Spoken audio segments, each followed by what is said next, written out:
Di mo maintindihan kung ba't ikaw ang napapagtipan ng halik ng kamalasan.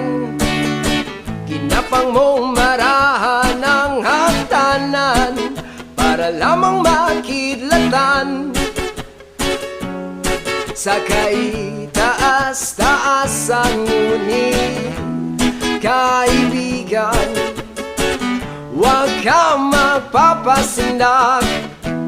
Kaibigan, easy lang saya. Dahil wala rin